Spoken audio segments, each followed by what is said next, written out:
mata mulu.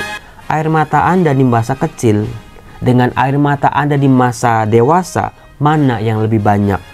Romo kok tahu aja ya Romo? Kayaknya air mata saya di masa tua saya jauh lebih banyak daripada air mata saya di masa anak-anak Romo. Ternyata menjadi tua, menjadi dewasa itu lebih menyedihkan, lebih menakutkan dalam hidup saya. Saudara, salam damai sejahtera saudara-saudaraku yang terkasih, pencinta firman Tuhan. Berjumpa kembali dengan Bible Learning with Father Joseph. Saudara-saudaraku, bagaimana kabar Anda hari ini? Terima kasih kemarin umat di Malaysia, wah ramein kolom komen. Saya berharap Anda semua dalam keadaan baik. Ada satu doa yang selalu saya kirimkan untuk Anda, khususnya buat orang-orang sakit, supaya mereka yang sakit bisa memperoleh kesembuhan. Bagi mereka yang sudah sembuh, pada akhirnya masih bisa bersyukur dan berterima kasih pada Tuhan. Bagi mereka yang belum juga sembuh, akhirnya memperoleh pengertian. Di balik sakit penyakit mereka, mereka menemukan kehendak Tuhan. Saudara-saudara, sakit, penderitaan, hutang piutang, jangan biarkan itu semua. Meskipun sangat membawa kita pada penderitaan, tapi jangan memisahkan kita daripada kasih Tuhan. Mudah sekali saat kita sakit, saat kita terpuruk, saat semuanya tidak berpihak pada kita, kita mudah sekali mengatakan Tuhan itu nggak baik, Tuhan itu nggak adil, Tuhan itu nggak sayang. Saudara-saudara, jangan biarkan pikiran seperti itu bersarang dalam pikiran kita lama-lama. Buang jauh-jauh. Tuhan itu baik, selalu baik dan teramat baik.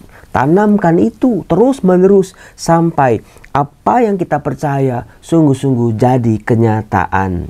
Saudara-saudara, kemarin kalau kota-kota di Malaysia sudah saya absenin satu-satu, sekarang saya mau menyapa para saudara dari beberapa kota di Timor Leste, di East Timor.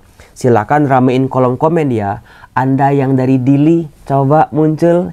Anda yang dari Bobonaro, Anda yang dari Baukau, Manatuto, Ermera, Fikwekwe, Likisa, Ainaro, Manufahi. Coba ramein kolom komen. Apakah ada kota-kota lain di Timor Leste yang belum Romo Yosef sebut? Hadirkan, perkenalkan kota Anda di kolom komen. Saudara-saudaraku yang terkasih, ayat kitab suci yang mau saya angkat kali ini sungguh-sungguh luar biasa, membantu pemahaman kita tentang kesembuhan.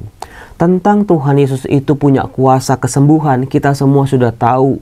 Dalam kitab suci Matius, Markus, Lukas, Yohanes, kita diceritakan, kita diberi informasi bagaimana Tuhan Yesus memang punya kuasa dari kuasa-kuasa lain, termasuk kuasa sakit penyakit. Aneka macam kesembuhan dilakukan oleh Tuhan Yesus.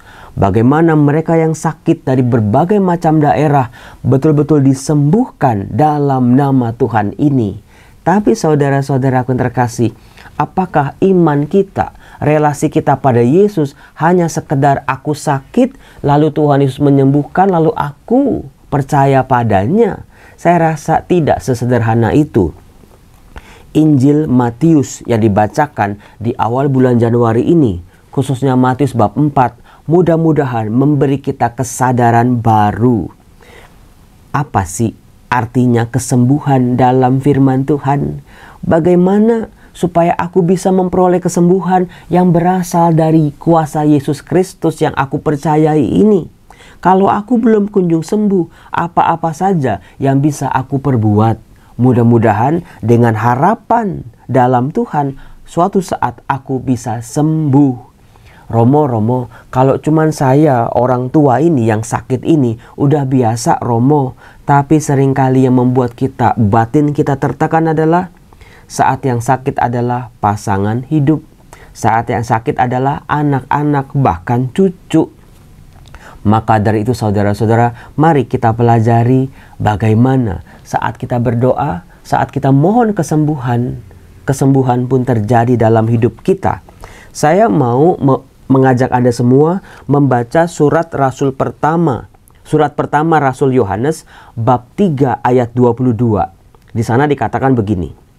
Apa saja yang kita minta dari Allah, kita peroleh daripadanya. Keyakinan itu dulu yang harus ada dalam pikiran kita.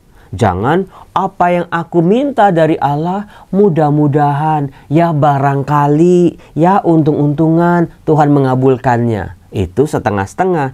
Tapi Rasul Yohanes mengatakan apa yang kita minta dari Allah, kita peroleh daripadanya, bukan dari yang lain-lain. Karena kita menuruti segala perintahnya dan berbuat apa yang berkenan padanya. Itulah syaratnya, saudara-saudara.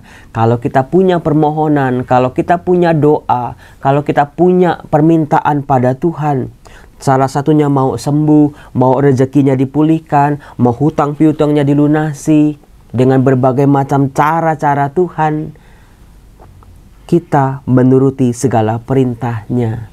Udah atau belum? Tadi dikatakan segala perintahnya loh. Jangan-jangan selama ini ikut perintah Tuhan ya cuma yang pilih-pilih aja. Tebang pilih mana yang kita suka. Yang kita nggak suka ya ntar dulu. Dan juga berbuat apa yang berkenan kepadanya. Tuhan, semoga hidupku berkenan dalam pandangan matamu. Jadi ketika berdoa mohon kesembuhan, jangan pertama-tama Tuhan sembuhkan aku udah sangat sakit, aku sudah sangat kesakitan. Tetapi Tuhan, selidiki aku, apakah hidupku ini berkenan di hadirat-Mu? Coba itu dulu. Jangan pertama-tama mohon kesembuhan dulu. Apakah aku sudah menuruti segala perintah-Mu? Apakah hidupku sudah menyenangkan hati Tuhan? Apakah hidupku sudah memancarkan kebaikan dan kasih pada orang-orang di sekitarku?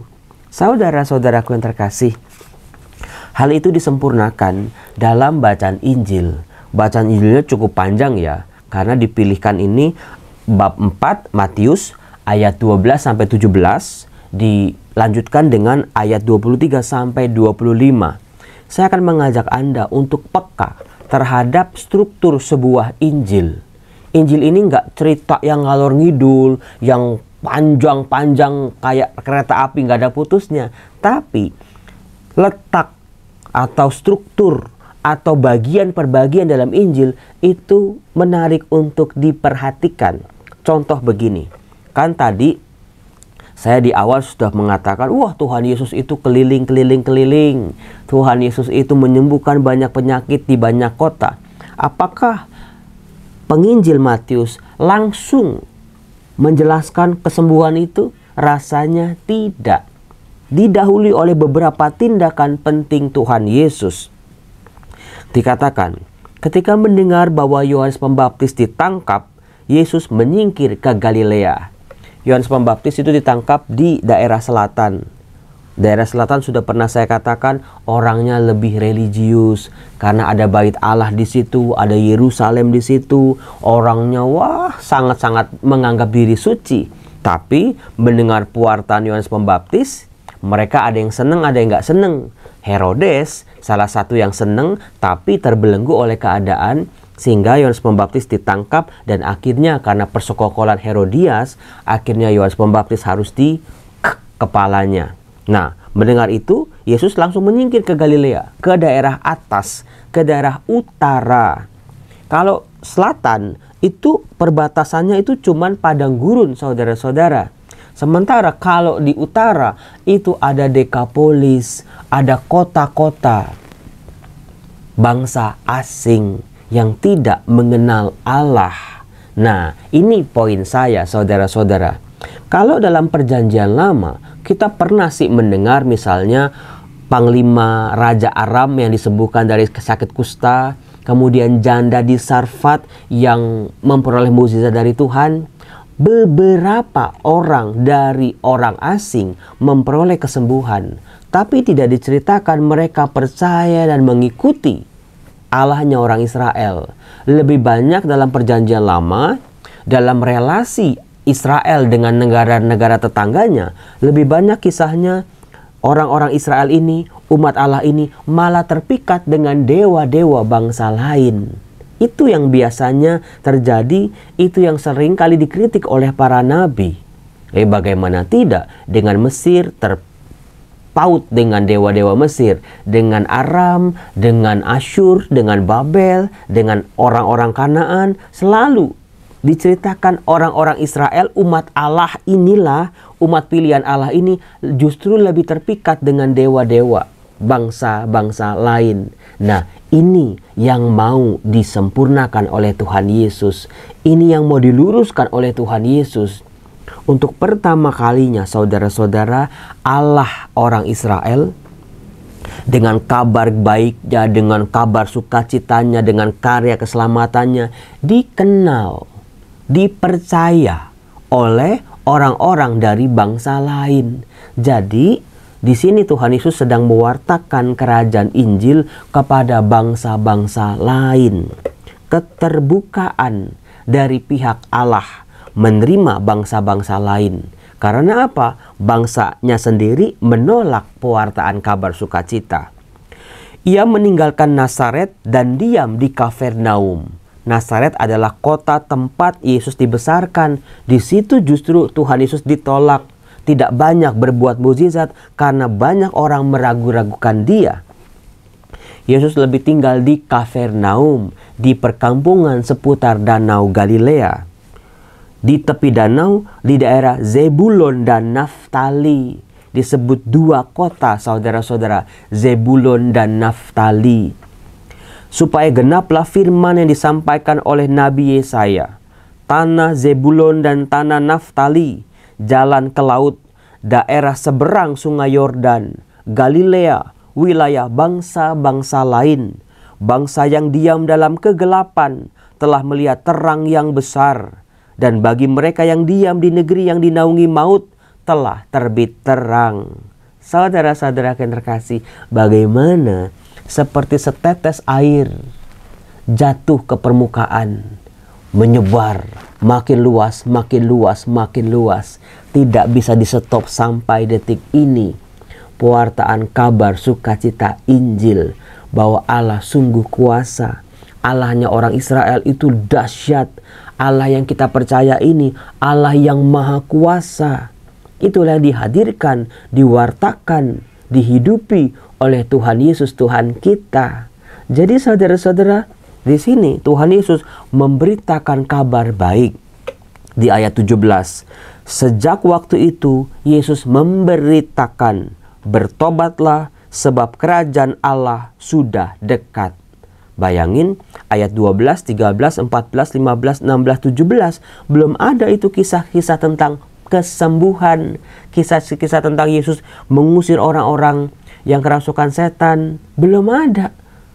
Maka yang bisa saya katakan di sini, kesembuhan memang penting. Memang menjadi wujud dari apa yang kita percaya dari Tuhan. Tapi pertama-tama jangan kejar kesembuhannya dulu. Warta kabar sukacita yang masuk ke telinga kita mengajak kita pada pertobatan. Itu yang pertama-tama.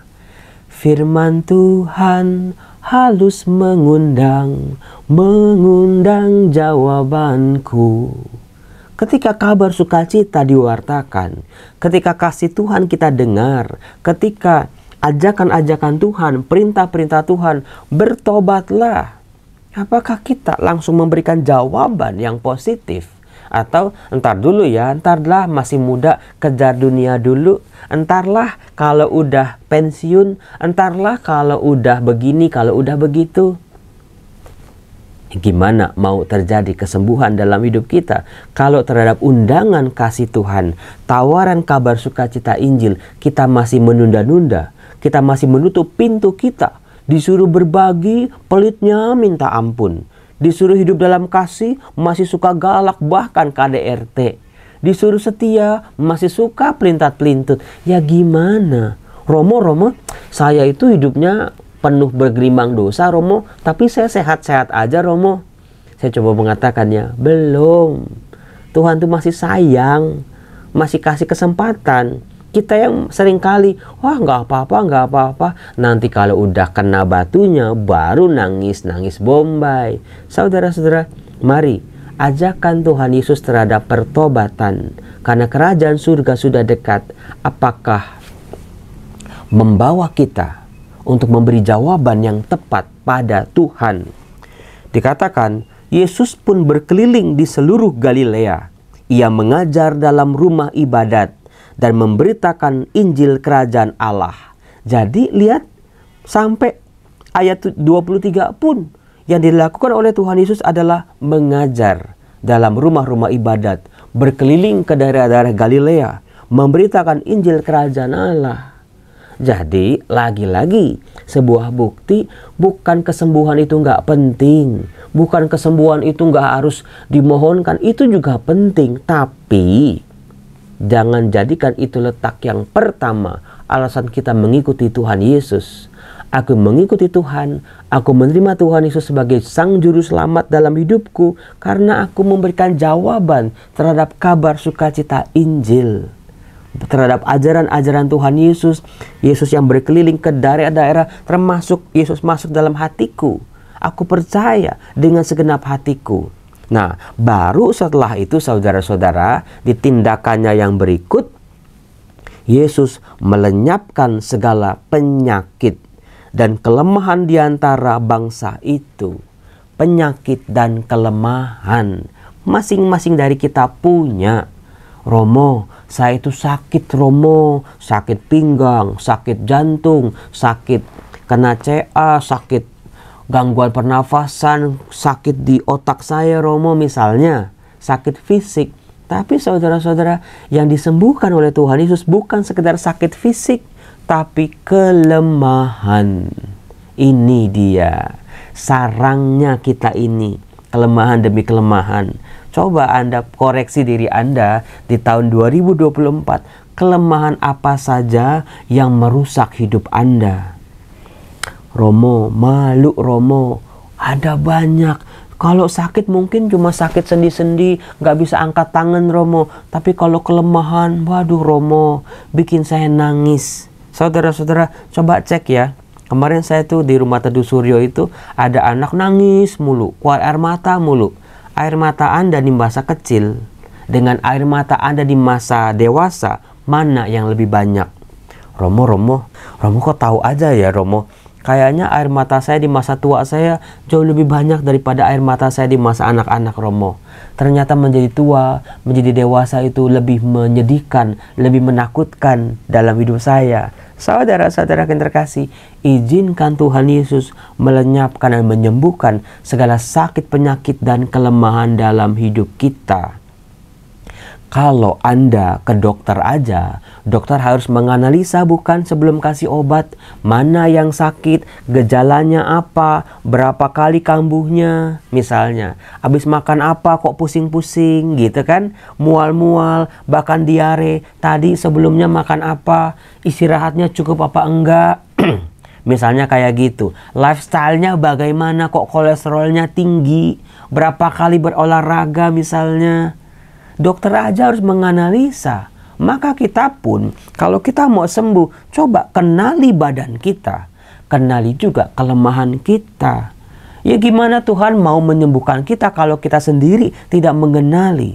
Ya Romo, saya tuh lemah, saya tuh di sini Romo. Kalau sama duit jadi serakah Romo. Saya jadi nggak lihat kiri kanan, pokoknya kalau udah duit itu, wah, itu harus jadi punya saya. Itu jadi milik saya. Kan banyak kebutuhan saya Romo, banyak keperluan saya Romo. Anak-anak, cucu saya harus bayar ini, harus bayar itu. Kalau sama duit jadi lemah. Ya, apa iya? Romo. Kalau sama kelemahan orang Romo, wah, mulut saya ini seolah-olah nggak bisa dikunci. Digembok 10 pun kelepas semua kalau denger kelemahan orang. Apalagi orang yang saya nggak suka, udah mulai gosip, telepon, lu tahu nggak si ini loh, lu tahu nggak si itu loh, WhatsApp di WhatsApp grup, udah diomongin orang dengan secara mengerikan. Kelemahan. Tiap orang itu ada kelemahannya, saudara-saudara, di balik kelebihan-kelebihannya.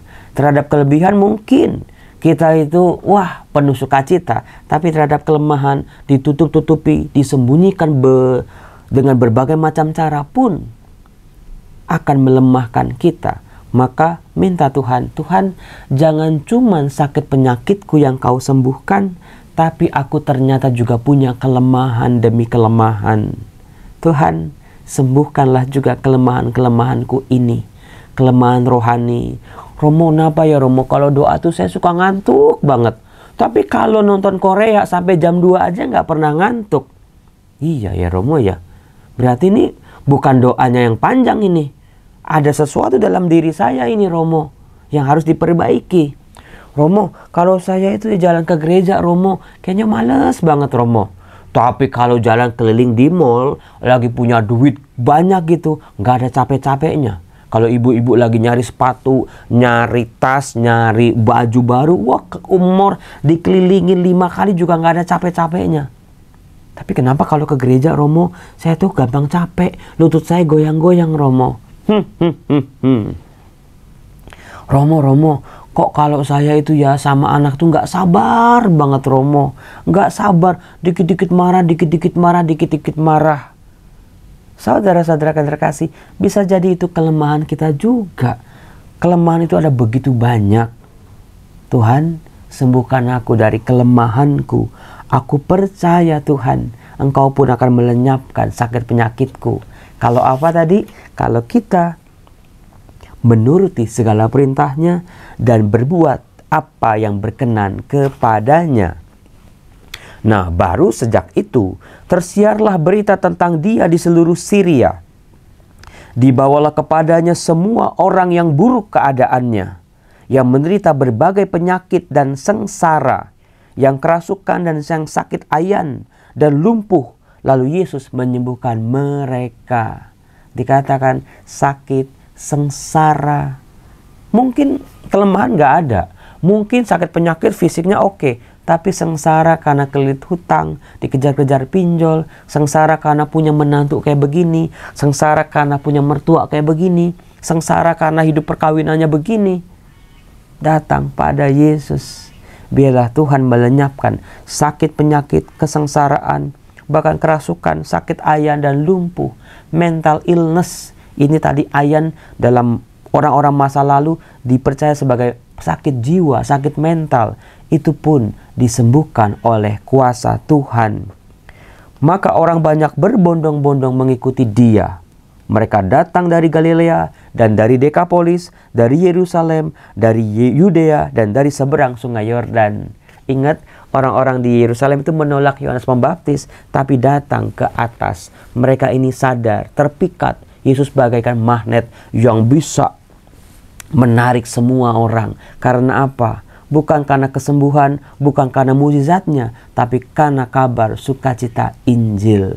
Allah yang hadir, Allah yang penuh kuasa, Allah yang bertahta, Allah yang sungguh besar, Allah yang memang kepadanya kita bisa percaya. Saudara-saudara, maka sebelum kita mohon kesembuhan, coba biarlah firman ini menyembuhkan kita. Ada kuasa kesembuhan dalam setiap firman yang kita dengar. Firman ini membuat kita untuk kembali percaya, kembali berharap, setia, ikut ajarannya. Inilah firman itu. Itulah yang membawa kita pada kesembuhan. Saudara-saudara, percayakah Anda? Kebaikan-kebaikan Anda yang Anda tebarkan kepada banyak orang, itu juga menyembuhkan sakit penyakit dan kelemahan Anda. Itulah saudara-saudara, semoga apa yang kita lakukan dalam hidup berkenan di mata Tuhan dan membawa kesembuhan dalam hidup kita. Firman Tuhan memang luar biasa. Salam damai sejahtera. Tuhan Yesus memberkati. Bye-bye.